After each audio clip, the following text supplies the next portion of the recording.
Hey there, and welcome to the IT Guy Show. I'm your host, Eric the IT Guy Hendricks.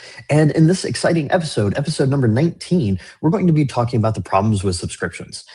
We're a few weeks into the new year. I'm sure a lot of New Year's resolutions have come and gone, but there's one constant that I've seen in people that I've talked to, problems that they see with their life, and it's always that there's just not enough money at the end of the month. Um, or you to quote a country song, there's too much month at the end of the money, and I can definitely relate to that. Now, this episode isn't about budgeting tips and strategies, although if that's something you're interested in, I definitely have thoughts and opinions on that front. But today is going to be more thought-provoking, more just kind of state of the IT guy home lab and kind of trying to figure out where I want to go from here.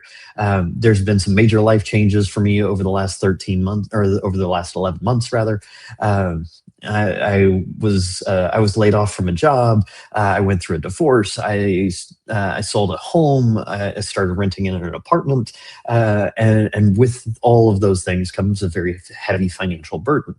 And so trying to figure out where I can cut things, trying to figure out what services I don't need, trying to figure out what I can sell on Facebook Marketplace has led me to a deeper line of thinking. And so having a career in the IT space is very demanding on time and energy, but it also requires a lot of hands-on experience.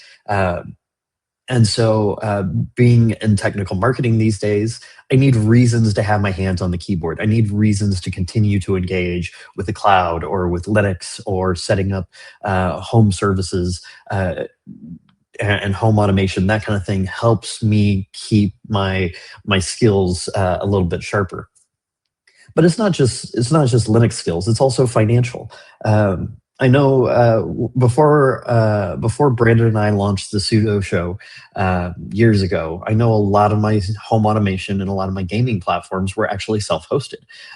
They started out as virtual machines on some sort of CentOS Linux hypervisor, and then I shifted over to using containers, and then multiple VMs running multiple containers because I work in infrastructure marketing. So I need VMs, I need things to touch and things to put into different groups so I can watch as Ansible playbooks roll out. Side tangent, my mistake. But really, it's I know what I was saying. It was just the fact that when the Pseudo Show was first launched, most of my stuff was self-hosted, and I was very proud of myself. In fact, I had started down a path of even de-Googleifying my life, and I had a lot of progress there. I was using Fastmail. I couldn't use DuckDuckGo over Google search. I couldn't. It was painful. But over the years, through changing jobs, through shifting interests, through parenting, through marriage, through divorce, through taking time off, through more parenting, I've gotten admittedly lazy. And so as I've kind of started to restructure life for this new season, I've been trying to figure out, is what I'm paying for worth it? Sure, you make good money in technology, but it's very, very easy to spend those extra dollars on an upgrade you don't need, or to eat out a little bit more often. And so as I'm trying to find new rhythms, one of the questions I'm asking myself is, what do I do about subscriptions? Because while it was really nice having everything self-hosted, it also means that you're always on call, that you're always the systems administrator. In fact, I started looking at the first time I used Tailscale was because I was getting ready to go out of the country, and should Plex or Minecraft or something go down back at the house, I didn't want to just have to tell my family, hey, sorry, you're just out of luck until I get back in town. So I installed Tailscale on kind of a Bastion host, or you might call it a jump server, and then on my laptop so that I could tunnel back from my laptop back to my home lab. That's actually come in handy as a professor. Having that access to my home lab allowed me to present more compelling demonstrations to students. So it's really a question of trades, balances, checks and balances, to try and figure out what is worth it, what isn't.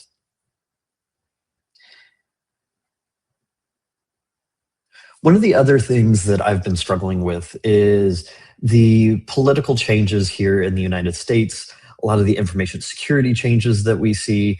I mean, as kind of tangential uh, evidence, what about just getting to a website that you may or may not want to read an article for? Then you have to say, don't sell my information. Yes, I accept your stupid cookies. No, I don't want to see this ad. No, I don't want to see this ad. No, I don't want to see that ad either, before you can even get to the content. So, I mean, one thing's obvious. I miss my pie hole. I need to get that container up and running again. But we'll talk about what my setup looks like a little bit in a little bit of time here.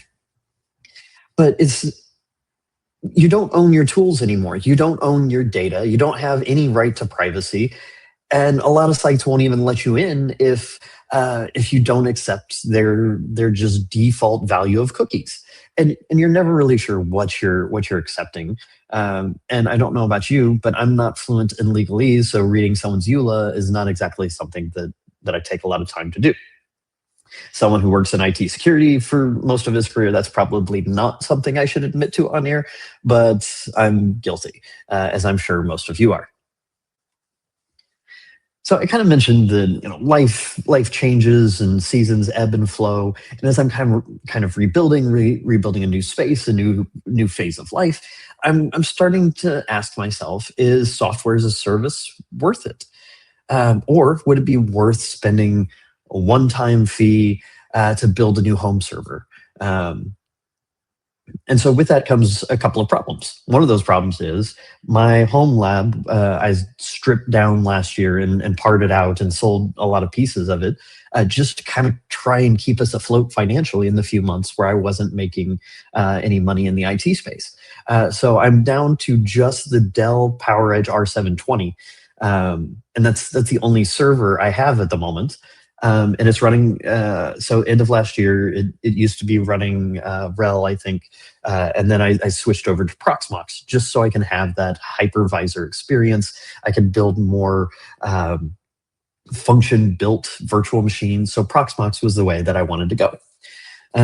So now I have several VMs running containers, and I've got a Plex Media server. I've got a gaming VM that runs Minecraft, Valheim, and Foundry Virtual Tabletop. So if you don't know what Foundry VTT is, but you might have heard of Roll20 or D&D Beyond, it allows you to kind of host your own tabletop systems.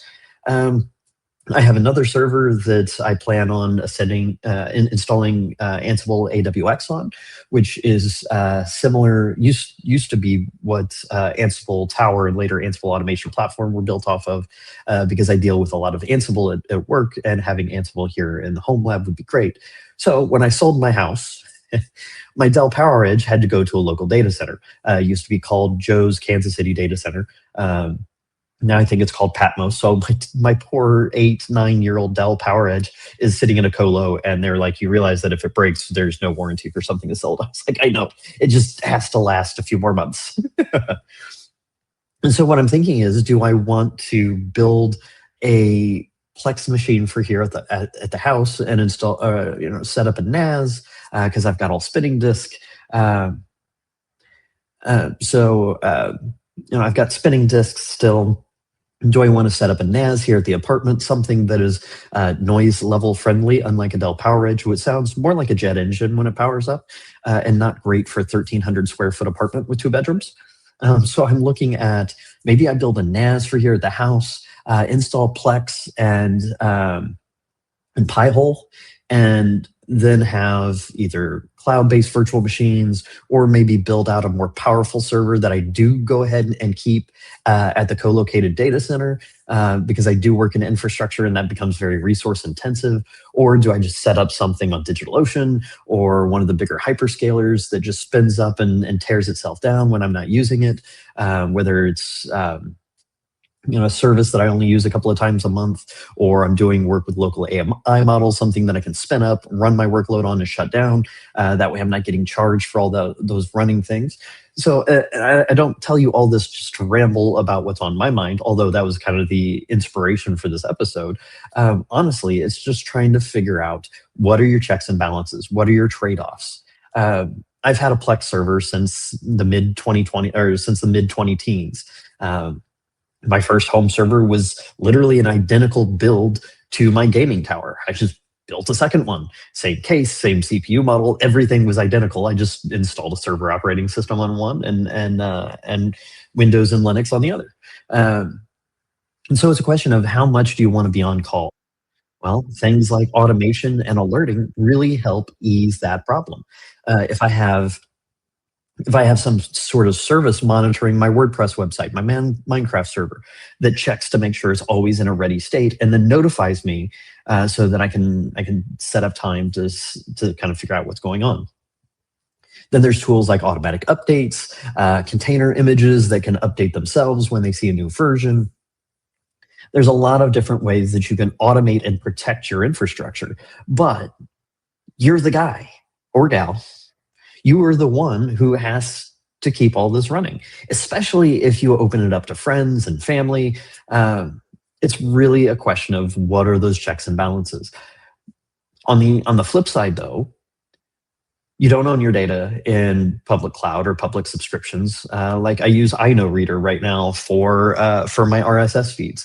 I like it because it's hosted, but also because any of those annoying newsletters that fill up my inbox, but I might actually want to read, I can actually create email addresses in iKnowReader, I-N-O Reader.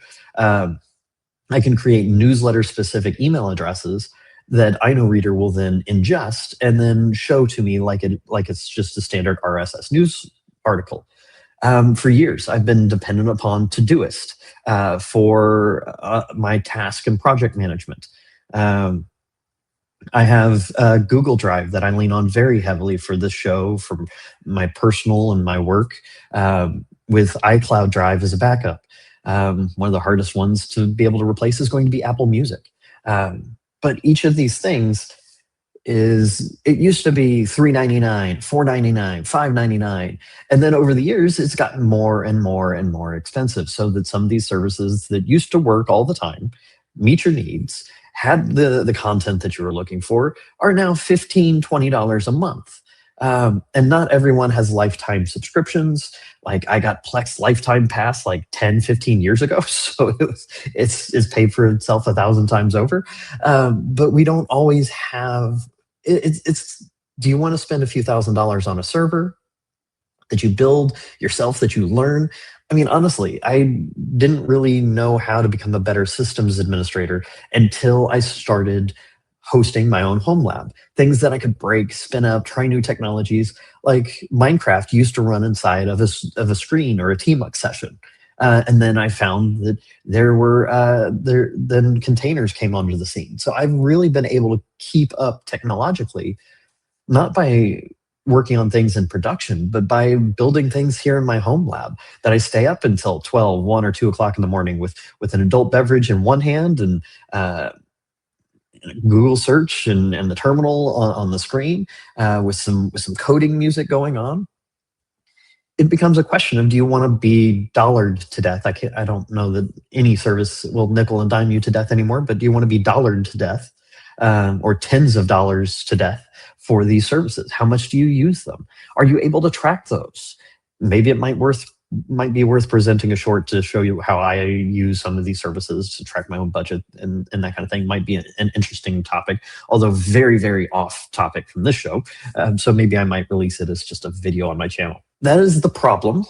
That's why I ended up in the situation that I'm in, and some ideas of how you can change it. You can learn, you can save money over the long haul. You've got to be able to do those ROI, or return on investment calculations, because it's one thing to save 10, 20, 50, 100, $200 a month on subscriptions, and then to buy brand new server hardware that costs 2 or 3 grand, $2 or $3,000, and just kind of try and figure out, how long do I have to keep this hardware before it pays for itself? Am I getting usage out of it? But if you're working in IT as a developer, as an AI engineer, or as a systems administrator, these things really come in handy, especially if you're using the technology at work. The same technology that you are using at work, you use at home. Really helps. Although at the same time, using a quote unquote competitor's technology might be even more helpful because you get to learn what their systems do and do not do.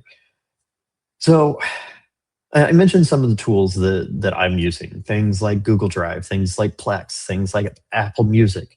Um, there are open source, self hostable alternatives that could really work to replace those things. Nextcloud or C-File could really start to replace at least the drive functionality that I depend on, if not even more.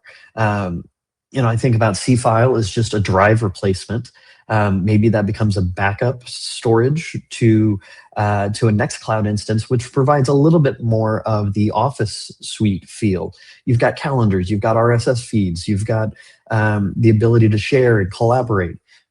Is it as smooth and easy of a alternative to what Google Drive has? Admittedly, that's why last year, when my whole life kind of shifted, and I was let go from a 5.5 year position, and suddenly my career path wasn't certain. And then I added in teaching, and then I added in more job hunting, and then added in changing personal and family dynamics. It's like, yeah, I don't have time to set this up right now. So Google Drive was just an easy fix. It's like, you know what? I'll pay the couple $100 for 12 months, which I think is due July 1st. So I've got a few months to figure out what do I want to do about this, about this Google Drive, Google Suite situation. Is it a Nextcloud? Is it a C-File? Are there other open source projects that I need to look into? Plex, for all the flack that it gets, it is by far one of the most stable, reliable home-based services I've used for years. It's currently running in a Proxmox virtual machine. And for the first time in a long time, I'm using the RPM from Plex Media Server versus a container, because that way it was just easier. I've got an NVIDIA something, 720 or something along those lines. It's an older card, but this NVIDIA card is consumer grade, but it's enough for Plex, for those higher bitrate transcodes. And so I've got that NVIDIA blacklisted in Proxmox and presented directly to the virtual machine, that's running. I think it's running Rocky Linux now, and so being able to have that Plex set up, give it some extra CPU cores, give it direct access to that NVIDIA GPU, my Plex server still runs great. And all my media files are stored in ZFS on top of Proxmox. And so the virtual machine over NFS gets access to all of my media files. I mean, now if I've got a Blu-ray or something here at the house, I need to rip it on my laptop and upload it to the Proxmox server in the colo. But Plex is still one of my best running services. That and Minecraft, that no one in my family has currently played in over a year, but it's there for other reasons. Apple Music. My apartment has 3 Apple AirPods, HomePods, the minis, and they work fantastic. I've got one in each bedroom and one behind me here in the kitchen/living room. It works great, and I can tie them together, and I can, from any of my devices, any of my iOS devices, I can queue up Apple Music or a podcast, and play the exact same thing in all 3 rooms, which when I'm cleaning or while we were unpacking was great, because you go room to room and nothing changes. You hear the same song at the same speed. So do I replace those Apple HomePods with an Apple Music with something like Navidrome? These are really difficult questions, because once again, I'm tied very deeply into the Apple ecosystem. That's one of the services that I pay for every month that it would be nice to eliminate if I could. I'm using iCloud storage for a backup. I do an rsync here on my local laptop between Google Drive and iCloud Drive, so I have a backup in the cloud.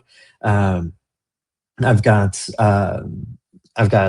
Apple Arcade, I've got Apple News, but then probably my heaviest, there we go, I know words, my heaviest used part of that subscription is Apple Music. I've used it for years. It's tied into iOS. It works out really, really, really well. And so it's kind of difficult to part from those things. probably the best thing to do if you're looking to start this journey is find something that you want to start using from scratch, like you don't have another tool, or find a tool that you're not using all that often and see if you can switch, get it moved over, and cut that subscription. Run it for a while, even if it's a container on your laptop. Run that service for a while and see what you think. Is this something that I can do? Is this something that I can handle? And then add services on top of that. Now, one that I already have fairly well solved is I've stopped using Kindle. Instead, I got a third-party e-reader that can actually tie into Calibre. Calibre is a ebook library management service, and there are sites out there where you can buy non-DRM, non-iBook, non-Kindle encrypted books, sometimes direct from the author, sometimes from third-party sites, that I can pull into Calibre and then sync down to this e-ink reader that then it's about the size of a Kindle, maybe a little smaller. That I just throw in my satchel that I take with me when I travel or when I go to the coffee shop or something. Calibre Web are great tools for ebook management. It's one that I've had around for a number of years, because usually one of my goals each year is to read 12 to 15 books. I'm currently sitting at 0, and here we are in the middle of February, but one problem at a time. One of the others that I think I'll replace soon is start self-hosting my RSS feeds. I rely on RSS feeds quite a bit, so I know what's going on in technology, in the space, not just my company, not just my competitors, not just the industry at large, but other projects, other parts of the industry. Like I'm starting to learn more about high performance computing. And so HPC blogs are something I've started looking at. Self-hosted RSS, the commercial services are incredibly overpriced, considering that all it's doing is pulling in text and images from another site and showing it to you. I shouldn't be paying the $30 or $40 or whatever it was that I was paying for iNodeReader just for a news aggregator. So that's something I could very easily and very quickly start self-hosting inside of a container in one of my virtual machines running on Proxmox. And that would save me a few dollars every month. And that stuff really does start to stack up. Now, that doesn't mean that power requirements, hardware purchases, needing backups, maybe a UPS. I mean, it depends on how much you want to dive into this. But for some of these home services, a $5, $10, $20 droplet on DigitalOcean or Linode or Akamai, I think is what it's called now, isn't all that much to ask. If you're going to start saving $5, $10, $20, $50 a month, you start to get your money back really, really quickly. One thing I want you to consider is don't try to go subscription-free overnight. This has to be intentional. It can't be something that you have to force yourself into. You need to sit down to set up these services and their backups and their security. Hello, security, please. Don't leave all your ports open to the internet. But it has to be an intentional. You have to keep the end in mind, that you want to own more of the things that you rely on. You don't want a situation where you're watching a series on Netflix and they decide that it's not worth the revenue, or they're not making enough revenue from views of that specific show, and then they pull it. So you've got to remember why you're doing these things, and you've got to go in knowing that this is going to be a lot of work, especially up front, especially if you want to get to a situation where your systems are backed up, where they're secure, where they are redundant, where they are automated, self-healing maybe. But you're not going to be able to do this overnight. It's going to take time.